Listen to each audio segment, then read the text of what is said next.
Breaking చూస్తున్నాం. ఆంధ్రప్రదేశ్ సీఎంగా బాధ్యతలు చేపట్టిన చంద్రబాబు వరుస సమీక్షలు సమావేశాలు నిర్వహిస్తున్నారు. ఈ క్రమంలో ఈ నెల 17న ఆయన పోలవరం ప్రాజెక్టును సందర్శించనున్నట్టుగా తెలుస్తోంది. 2014లో తెలుగుదేశం పార్టీ అధికారంలో ఉన్నప్పుడే ప్రాజెక్టు పనులు 72% పూర్తయ్యాయని అంటున్నారు టీడీపీ నేతలు.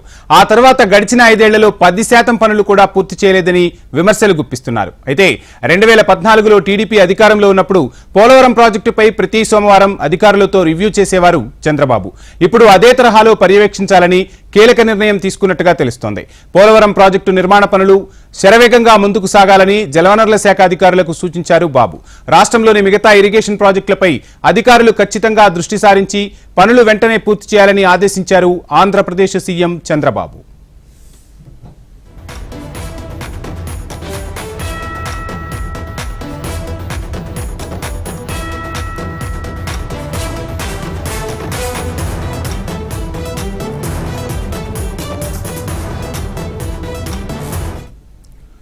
ఆంధ్రప్రదేశ్ సీఎంగా బాధ్యతలు చేపట్టిన చంద్రబాబు వరుస సమీక్షలు సమావేశాలు నిర్వహిస్తున్నారు. ఈ క్రమంలో ఈ నెల 17న ఆయన పోలవరం ప్రాజెక్టును సందర్శించినట్టుగా తెలుస్తుంది.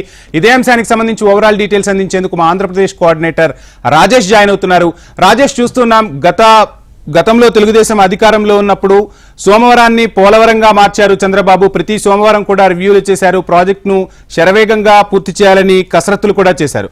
మరలా అదే దిశగా చంద్రబాబు అడుగులు వేస్తున్నట్టు తెలుస్తుంది. ఇక 17న బాబు సందర్శనకు సంబంధించి ఫుల్ డీటెయిల్స్ ఏంటి? Good morning Vamshi. ముఖ్యమంత్రి చంద్రబాబు నాయుడు బాధ్యతలు చేపట్టి నుంచి రాష్ట్ర అభివృద్ధి గురించి, రాష్ట్రంలోని సమస్యల గురించి దృష్టి సారించారు. అయితే ప్రధానంగా కూడా రాష్ట్రంలో ప్రధానమైన సమస్యలు ఏవైతే ఉన్నాయో వాటి మీద పూర్తి స్థాయిలో దృష్టి సారించారు. అయితే ప్రధానంగా పోలవరం ప్రాజెక్టు విషయంలోకి వస్తే 2014లో తెలుగుదేశం పార్టీ అధికారంలో ఉన్నప్పుడు జరిగిన అభివృద్ధి తప్పితే అక్కడ గడిచిన 5 సంవత్సరాల్లో ఎక్కడ ఏ పని జరగలేదు. అయితే పూర్తిగా ఆ పనులు ఆగిపోయినాయి. ఇటువంటి పోలవరం ప్రాజెక్టు పనులు పూర్తి చేసే విషయంలో పూర్తిగా అధికారులు కూడా నిర్లక్ష్యం వహించారు. ప్రభుత్వాలు మారుతున్నా కానీ అధికారులు బాధ్యతగా పనిచేయాలి. అటువంటిది అధికారులు కూడా పోలవరం ప్రాజెక్టు విషయంలో బాధ్యతారాహిత్యంగా వ్యవహరించారు. దానికి కారణంగా కోట్ల రూపాయలు ప్రజాధనం దుర్వినియోగంతో పాటు పోలవరం ప్రాజెక్టు పనులు కూడా నిలిచిపోయాయి. అయితే గత ప్రభుత్వంలో కాకుండా దానికి ముందు తెలుగుదేశం పార్టీ చేపట్టిన గవర్నమెంట్లో చేసి పెట్టిన 72% పనులు మాత్రమే పూర్తయినాయి. ఆ తర్వాత అడుగ్గడ ముందుకెళ్ళలేదు. అయితే పనులు చేపడతామనేసి కోట్ల రూపాయల ధనం అయితే మటుకి పోలవరం నిర్మాణం కోసం అనేక కోట్ల రూపాయలు ఖర్చు చేశారు. అయితే అటువంటి పరిణామాలకి పాల్పడ్డ అధికారుల మీద కూడా చర్యలు తీసుకోవడానికి నిన్న సూచించారు. అయితే ప్రతి సోమవారం కూడా గతంలో చూసుకుంటే పోలవరం ప్రాజెక్టు ముందుకు సాగే దిశగా అధికారుల్లో కూడా ఉత్సాహం నింపే దిశగా ప్రతి వారం సోమవారం పోలవరం ప్రాజెక్టు నిర్మాణ పనుల విషయం వారంలో ఎంతవరకు పనులు సాగాయనే విషయంపై రివ్యూలు జరుగుతూ ఉండేవి ముఖ్యమంత్రితో నేరుగా. అయితే అటువంటిది క్రమంలో గడిచిన 5 సంవత్సరాల పోలవరం ప్రాజెక్టు పనుల గురించి ఆరా తీసిన నాయకుడే లేడు. అదేవిధంగా దాని మీద దృష్టి సారించిన అధికారులుగా లేరనేసి చంద్రబాబు నాయుడు నిన్న జరిగిన రివ్యూలో అధికారులను హెచ్చరించారు. అయితే ఇప్పుడు జరిగిన నష్టం ఆంధ్రప్రదేశ్కి పూర్తిగా గడిచిన 5 ఏళ్లలో జరిగిపోయింది. అయితే రాబోయే 5 సంవత్సరాల్లో కూడా ఖచ్చితంగా అనుకున్నట్టు జరగాలి. ఖచ్చితంగా అన్ని పనులు పూర్తి కావాలి. అన్ని ప్రాజెక్టు పనులు కూడా పూర్తి చేయాలని అధికారులకు ఆదేశాలు జారీ చేశారు. దీనికి సంబంధించి రేపు 17వ తారీఖు పోలవరం ప్రాజెక్టు విజిట్ చేయనున్నారు ముఖ్యమంత్రి చంద్రబాబు నాయుడు. అయితే ఈ 17వ తారీఖు విజిట్ చేసే క్రమంలో అక్కడ ప్రాజెక్టు పనులకు అవసరమయ్యే పరిస్థితులు ఏంది, అక్కడ అవసరం ప్రజెంట్ అత్యవసరంగా ఏమేమి మనం సేకరించాలి, ప్రభుత్వం నుంచి ఏం అవసరం అనేది అంశాల మీద అధికారులతో రివ్యూ చేశారు. అయితే గడిచిన కాలంలో ఆగిపోయినప్పుడు మొదట పోలవరం ప్రాజెక్టుకి ఏదైతే 23,500 కోట్లు కేంద్రం మంజూరు చేసింది. అయితే ఇప్పుడు మరో 30,000 కోట్ల రూపాయలు అవసరమయ్యే పరిస్థితి ఉంది. అయితే ఆ 30,000 కోట్ల రూపాయలు నిధులు కూడా కేంద్రం నుంచి తెచ్చుకోగలిగితే పూర్తి స్థాయిలో పోలవరం ప్రాజెక్టు పనులు పూర్తయ్యే అవకాశం ఉంది. వంశీ, రాజేష్, మీరు చెప్పినట్టుగా పోలవరాన్ని ఆంధ్రప్రదేశ్కు జీవనాడిగా చెప్తూ ఉంటారు. చంద్రబాబు మొదటి నుంచి కూడా పోలవరాన్ని ప్రతిష్టాత్మకంగా తీసుకున్నారు. అమరావతిని ఎంతైతే ప్రతిష్టాత్మకంగా తీసుకున్నారో పోలవరంపై కూడా అదేవిధంగా దృష్టి సారించారు అనేది రాజకీయ విశ్లేషకులతో పాటు మేధావులందరూ కూడా చర్చించుకునే మాట. ఈ నేపథ్యంలో నిమ్మల రామానాయుడిని నీటిపారుదల శాఖ మంత్రిగా బాబు నిన్న శాఖను కేటాయించారు. బాబు అంతా తానే వ్యవహరిస్తున్నారు. అంటే ఒక రకంగా చెప్పాలంటే కొత్త మంత్రివర్గానికి సూచనలు కూడా చేశారు. ఈ నేపథ్యంలో నీటిపారుదల శాఖకు సంబంధించి బాబు ఏ విధంగా కసరత్తు చేస్తున్నారు? ఒక పోలవరం ప్రాజెక్టే కాకుండా మిగతా ప్రాజెక్టులు, అదేవిధంగా తెలంగాణతో కొన్ని నీటి వనరులకు సంబంధించి జల సమస్యలు ఉన్నాయి. ఈ నేపథ్యంలో బాబు వ్యూహం ఎలా ఉండబోతోంది? వంశీ ఒక పోలవరం ప్రాజెక్టే కాదు, రాష్ట్రంలో ఉన్న సగం పనులతో పూర్తయిన ప్రాజెక్టులు అన్నీ కూడా పూర్తి స్థాయిలో ఇరిగేషన్కి సంబంధించిన వ్యవహారాలన్నీ కూడా పూర్తి స్థాయిలో అధికారులు సమీక్షించాలి. ఖచ్చితంగా ఈ 5 ఏళ్లలో పూర్తి స్థాయిలో ప్రాజెక్టు నిర్మాణాలు కావచ్చు, డ్యాములు, చెక్ డ్యాముల విషయంలో కావచ్చు, ఏవైనా కానీ ఎక్కడా కూడా ఆగిపోకూడదు. ఖచ్చితంగా వాటికి ఎంత బడ్జెట్ అవసరమైనా కానీ కేంద్రం నుంచి తెచ్చే బాధ్యత అది. అధికారులు సమన్వయంతో పూర్తి చేసే బాధ్యత మీద పూర్తిగా అధికారులను హెచ్చరించారు. దీంతో పాటు కూడా కొత్తగా నిమ్మల రామానాయుడు కూడా బాధ్యతలు చేపట్టిన ఖచ్చితంగా ఎట్టి పరిస్థితుల్లో సచివాలయంలో అందరూ కూడా మంత్రులుగా బాధ్యతలు తీసుకున్న ప్రతి ఒక్కరు కూడా సచివాలయానికి హాజరవ్వాలి. సచివాలయంలో రాష్ట్ర అభివృద్ధికి అవసరమైన మీ పని మీ వంతుగా మీరు తీసుకోవాల్సిన చర్యల మీద కూడా దృష్టి సారించాలి. ఈ అవకాశం ఉన్నంత మేరకు సచివాలయానికి సమయాన్ని కేటాయించండి అనేసి కొత్తగా మంత్రులుగా బాధ్యతలు తీసుకున్న ప్రతి ఒక్కరికి కూడా ఇప్పటికే చంద్రబాబు నాయుడు హెచ్చరించారు. అయితే పూర్తిగా ఏదో ఒకటి కూడా అధికారాలు, పవరు ఇక్కడ మంత్రి పదవులు అనేది కాదు, ఖచ్చితంగా రాష్ట్ర అభివృద్ధిని మాత్రమే ప్రతి ఒక్కరు కూడా పదవి వచ్చినా పదవి రాకపోయినా కానీ రాష్ట్ర అభివృద్ధి విషయం మాత్రమే దృష్టిలో పెట్టుకోవాలి. ఖచ్చితంగా రాష్ట్ర అభివృద్ధిని దృష్టిలో పెట్టుకొని పనిచేయాలి. ఎక్కడ కూడా పని చేస్తున్నాము పదవి రాలేదనే ఆలోచనలు చేయొద్దు. ఖచ్చితంగా రాష్ట్రం దాదాపు 10 సంవత్సరాలు వెనుకపాటు గురైంది. అటువంటి రాష్ట్రాన్ని ఖచ్చితంగా ఈ ప్రభుత్వంలో ఖచ్చితంగా ముందుకు తీసుకెళ్లాలి. కేంద్రం నుంచి నిధులు తెచ్చే బాధ్యత నాది, ఇక్కడ అభివృద్ధి చేసే బాధ్యత మీరు అందరూ చేపడితే నిధులు తెచ్చే బాధ్యతను నేను చూసుకుంటాననేసి రాష్ట్ర మంత్రులకు కూడా సూచించారు. అయితే ఇదే తరహాలో కొత్త మంత్రిత్వ శాఖలో కూడా గతంలో చూసుకుంటే తెలుగుదేశం పార్టీలో సీనియర్లు మంత్రిత్వ పదవుల్లో ఉండేవాళ్ళు. అయితే ఇప్పుడు దానికి భిన్నంగా అందరూ కూడా యువత మంత్రిత్వ శాఖలో ఉన్నారు. అయితే ఉత్సాహంగా వాళ్ళు కూడా వాళ్ళకు ఒక మార్కు, రాజకీయాల్లో వాళ్ళకు ఒక ప్రత్యేక గుర్తింపు రావాలంటే రాష్ట్ర అభివృద్ధికి పాటుపడాలి. ఖచ్చితంగా రాష్ట్ర అభివృద్ధి దిశగా వాళ్ళు అడుగులు వేయాలి. అయితే దీనికోసం కొత్త మంత్రివర్గంలో ఉన్న కొత్తగా వచ్చిన నాయకులు కూడా పూర్తి స్థాయిలో రాష్ట్ర అభివృద్ధి విషయంలో చంద్రబాబు సూచనల మేరకు పనిచేసే పరిస్థితి కనబడుతుంది. Vamshi, thank you Rajesh.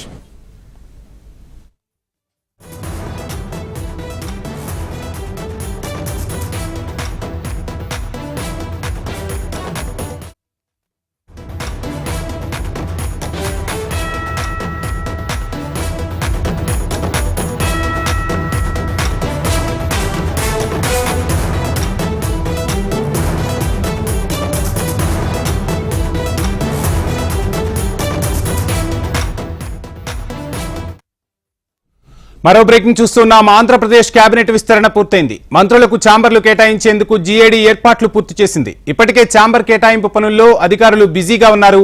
శాఖలు కేటాయించగానే హౌసింగ్, సమాచార శాఖ మంత్రిగా కొలుసు పార్థసారథి బాధ్యతలు చేపట్టారు. బాధ్యతలు చేపట్టిన వారికి ఛాంబర్లు కేటాయించనున్నారు అధికారులు. మరోవైపు తన కోసం జనసేన అధినేత పవన్ కళ్యాణ్ కోసం ఛాంబర్లను పరిశీలించారు మంత్రి నాదెండ్ల మనోహర్. 2వ బ్లాక్లోని వివిధ ఛాంబర్లను పరిశీలించినట్టుగా సమాచారం. అయితే పేరును బట్టి ముహూర్త బలం చూసుకుని బాధ్యతలు చేపట్టనున్నట్లు తెలుస్తోంది.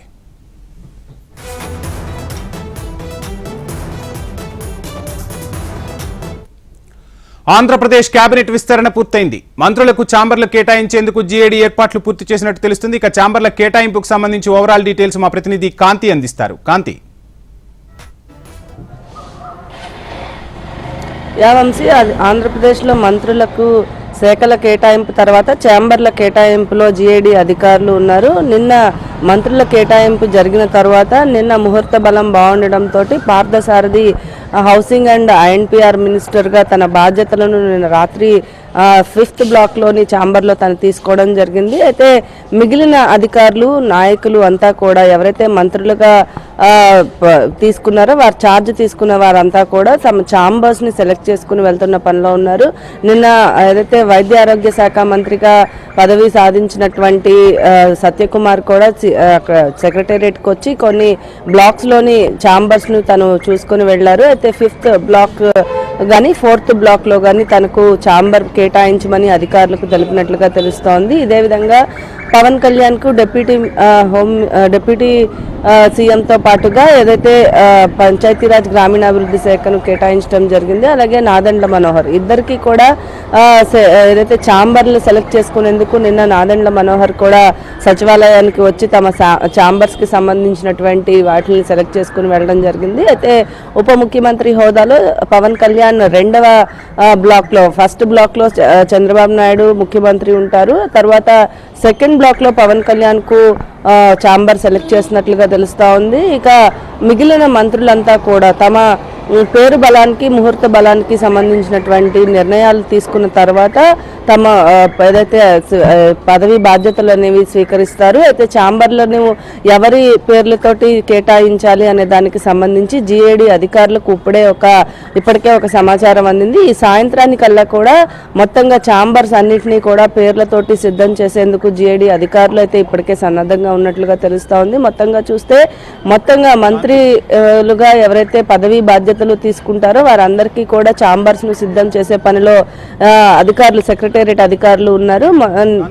ఏదైతే ముఖ్యమంత్రి పదవి బాధ్యతలు తీసుకున్న తరువాత రోజు మంత్రులుగా ఎవరెవరికైతే శాఖల కేటాయింపు జరిగిందో వారంతా కూడా తమ శాఖలకి సంబంధించినటువంటి అధికారులతోటి మాట్లాడి శాఖల్లో ఉన్నటువంటివి అలాగే ముందుగా కావాల్సిన ఏర్పాట్లు ఏవైతే ఉన్నాయో వాటిలన్నింటినీ చేపడుతున్న పరిస్థితి ఉంది. అయితే మిగిలిన వారందరికీ కూడా సాయంత్రానికల్లా కూడా ఛాంబర్స్ అయితే సిద్ధమవుతాయి. అయితే సోమవారం నుంచి అందరూ కూడా బాధ్యతలు స్వీకరించే అవకాశం ఉంటుందన్నట్టుగా అధికార వర్గాల నుంచి వస్తున్న సమాచారం. అయితే అందరూ కూడా తమ పేరును ముహూర్తాల బలాలను బట్టి ఏదైతే ఛార్జ్ తీసుకునే అవకాశం ఉంటుంది. ఈ నేపథ్యంలో GAD అధికారులు అయితే ఇప్పటికే మంత్రులకు ఏవైతే శాఖలు కేటాయించారో ఆ శాఖలకు సంబంధించినటువంటి అందరికీ కూడా ఈ ఛాంబర్స్ ని రెడీ చేస్తూ ఉన్నారు. వంశీ క్రాంతి, చూస్తున్నాం చంద్రబాబు నాయుడు కీలక ఆదేశాలు జారీ చేసినట్టు కూడా సమాచారం అందుతోంది. మంత్రుల శాఖల కేటాయింపు జరిగిపోయింది. ఛాంబర్లలో కొలువు తీరిన తర్వాత ప్రతి ఒక్కరూ కూడా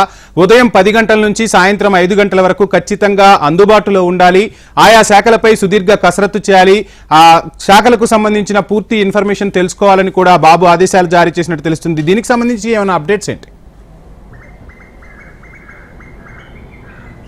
శాఖల కేటాయింపు తర్వాత శాఖల కేటాయింపు కన్నా ముందే అందరూ మంత్రులతోటి కూడా చంద్రబాబు నాయుడు సమావేశమయ్యారు. సమావేశంలో కూడా ఏదైతే సచివాలయంలో బాధ్యతలు తీసుకున్న తర్వాత నుంచి అని ఎవరు కూడా పెట్టుకోకుండా ముందుగానే మీ శాఖలలో ఉన్నటువంటి ఏవైతే లోటుపాట్లు ఉన్నాయో వాటికి సంబంధించినటువంటి అధికారుల నుంచి రిపోర్ట్స్ తీసుకోవడంతో కాటుగా ఉదయం నుంచి సాయంత్రం వరకు కూడా సెక్రటేరియట్లో ప్రజలకు అలాగే అధికారులకు అందుబాటులో ఉండి చర్యలు తీసుకోవాల్సింది. ఇప్పటి వరకు కూడా సచివాలయంలో పనులు ఏమీ కూడా సజావుగా సాగలేదు. ఆంధ్రప్రదేశ్ రాష్ట్ర పాలన అంతా కూడా సెక్రటేరియట్ నుంచే సాగాల్సి ఉంటుంది. కాబట్టి అందరూ నాయకులు కూడా మంత్రులుగా ఎవరైతే బాధ్యతలు తీసుకున్నారో వారంతా కూడా ఇక్కడే సచివాలయం నుంచే ఇదంతా కూడా నడిపేలాగా చూడమని చెప్పి ఆదేశాలు ఏవైతే ఇచ్చారో వాటికి అనుగుణంగానే మంత్రులందరూ కూడా పనిచేయడానికి మేము సిద్ధంగా ఉన్నాము అని చెప్పినట్లుగా తెలుస్తా ఉంది. దీంతో పాటుగా ఛాంబర్లు సిద్ధం చేసిన తర్వాత నుంచి పేరు ముహూర్త బలాల తర్వాత నుంచి నిన్న హోమ్ మినిస్టర్గా బాధ్యతలు పదవి వచ్చినటువంటి వంగల్పూడి అనిత కూడా సచివాలయానికి వచ్చారు. అయితే ఆమె 2 రోజుల తర్వాత వచ్చి బాధ్యతలు తీసుకుంటాను అని చెప్పి ఆఫ్ ద రికార్డ్గా మీడియాకి చెప్పడం జరిగింది. ఈ నేపథ్యంలో అందరూ కూడా వచ్చి తమ ఛాంబర్స్ని సెలెక్ట్ చేసుకుని వెళ్తూ ఉన్నారు. మొత్తంగా చూసినట్లయితే సోమవారం మంగళవారం లోపు మంత్రులందరూ కూడా తమ ఛాంబర్స్లో పదవులను స్వీకరించే అవకాశం ఉంటుంది. వంశీ, థ్యాంక్ యూ కాంతి. ఆంధ్రప్రదేశ్ రాష్ట్ర మంత్రివర్గం కొలువు తీరింది. ఉన్నత చదువులు చదువుకున్న వారికి మంత్రులుగా కేబినెట్ లో అవకాశం ఇచ్చారు చంద్రబాబు. వైద్య, న్యాయ, పట్టభద్రులతో పాటు ఇంజనీరింగ్, MBA, PG, PhD చేసిన వారు అధికంగా కేబినెట్ లో ఉన్నారు. దీనికి ప్రధాన కారణం రాష్ట్ర విభజన తర్వాత రాష్ట్ర వెనకబాటుతనానికి, గత ప్రభుత్వంలో జరిగిన నిర్లక్ష్యానికి ఈ ప్రభుత్వంలో కూడా ఎక్కడా ఇబ్బంది కాకుండా ఉండాలన్నదే లక్ష్యంగా ఈ కీలక నిర్ణయం తీసుకున్నట్టు తెలుస్తుంది. మొహమాటాలకు తావివ్వకుండా సీనియర్లు సైతం పక్కన పెట్టి రాష్ట్ర భవిష్యత్తును దృష్టిలో పెట్టుకుని తన కేబినెట్ లో చంద్రబాబు విద్యావంతులకు పెద్దపీట వేసినట్లుగా రాజకీయ విశ్లేషకులు భావిస్తున్నారు.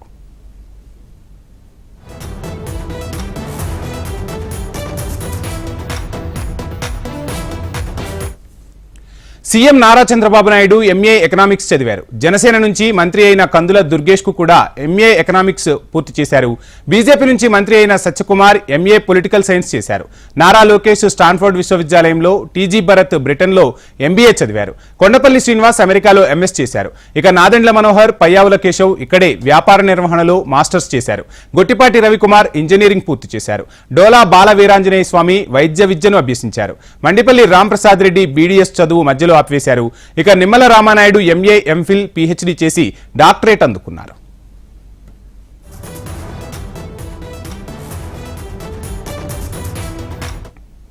ఇక ఆనం రామనారాయణ రెడ్డి, వాసంశెట్టి సుభాష్, కొల్లు రవీంద్ర న్యాయ విద్య పూర్తి చేశారు. కొండపల్లి శ్రీనివాస్ యుఎస్ లో ఎంఎస్ చదవగా P Narayana, Vangalapudi Anitha post graduation పూర్తి చేశారు. సవిత, సంధ్యారాణి, బీసీ జనార్దన్ రెడ్డి, కొలుసు పార్థసారథి, అనగాని సత్యప్రసాద్ డిగ్రీ పూర్తి చేశారు. అచ్చెన్నాయుడు బీఎస్సీ మధ్యలో ఆపేశారు. కేబినెట్ మొత్తం మీద తక్కువ విద్యను అభ్యసించింది పవన్ కళ్యాణ్, ఎన్ఎండి ఫరూక్ మాత్రమే. వీరిద్దరూ ఇంటర్మీడియట్ పూర్తి చేశారు. పవన్ కళ్యాణ్ ఇంగ్లీష్ మీడియంలో ఇంటర్ పూర్తి చేశారు.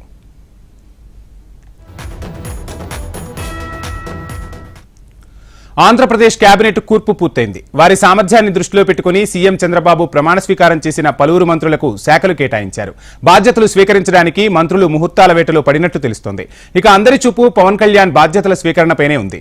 పంచాయతీరాజ్, గ్రామీణాభివృద్ధి శాఖ, అటవీ శాఖలను పవన్ కు కేటాయించారు బాబు. ఎప్పుడు ఛార్జ్ తీసుకుంటారోనని ఆసక్తి అందరిలోనూ నెలకొంది.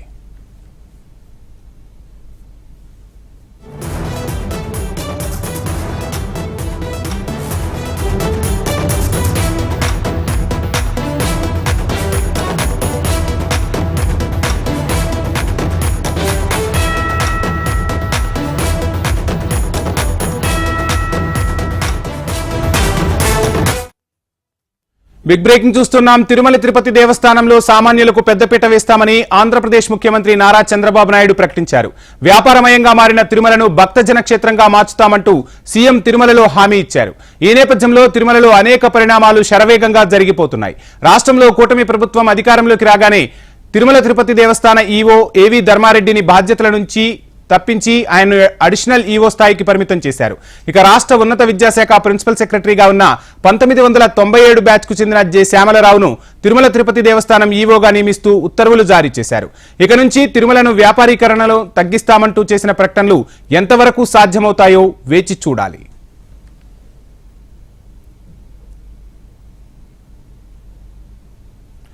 ఇదే అంశానికి సంబంధించి మరిన్ని డీటెయిల్స్ మా తిరుమల ప్రతినిధి సురేష్ అందిస్తారు. సురేష్, చూస్తున్నాం తిరుమలలో పరిణామాలు శరవేగంగా మారుతున్నాయి. బాబు పర్యటనలో చెప్పినట్టు తిరుమలలో ప్రక్షాళన మొదలైందా? ఎలా భావించాల్సి ఉంటుందంటారు?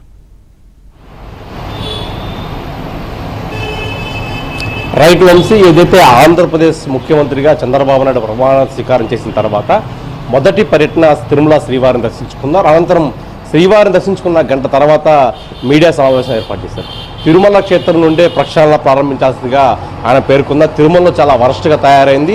తిరుమల నుంచే పాలనా వ్యవస్థను సరిదిద్దేందుకు నేను నడుం బిగించినట్టుగా ఆయన ప్రకటించారు. ఈ నేపథ్యంలో శరవేగంగా నిర్ణయం తీసుకున్నారు. తాజాగా నిన్న తిరుమల తిరుపతి దేవస్థానం ఇన్ఛార్జి ఈవోగా కొనసాగుతున్న ధర్మారెడ్డిని ఆ పదవీ బాధ్యతను తప్పించి జె శ్యామలరావు ఐఏఎస్ని నియమించారు. ఈయన 1979 ఐఏఎస్ బ్యాచ్ చెందిన ఐఏఎస్ అధికారి, సీనియర్ అధికారిగా కొనసాగుతున్నారు. విద్యాశాఖలో ప్రిన్సిపల్ సెక్రటరీగా పనిచేస్తున్నారు. ఆయన్ని ఈవోగా నియమించారు. ప్రస్తుతం ధర్మారెడ్డి సెలవులో ఉన్నారు. అయితే ధర్మారెడ్డి అదనపు ఈవో హోదాలో ఎఫ్ఎస్సి ఈవోగా కొనసాగుతున్న తరుణంలో ఆయన లీవ్లో వెళ్లారు. పూర్తిగా ఆయన ఆ బాధ్యతను తప్పించి ఈవోగా జె శ్యామలరావుని నియమించారు. ప్రస్తుతం ధర్మారెడ్డి అదనపు ఈవో హోదాలో ఉన్నట్లుగా మనం భావించాల్సి ఉంటుంది. అయితే పూర్తిగా చంద్రబాబు మార్కు పాలన ప్రారంభమైనట్టుగా తెలుస్తుంది.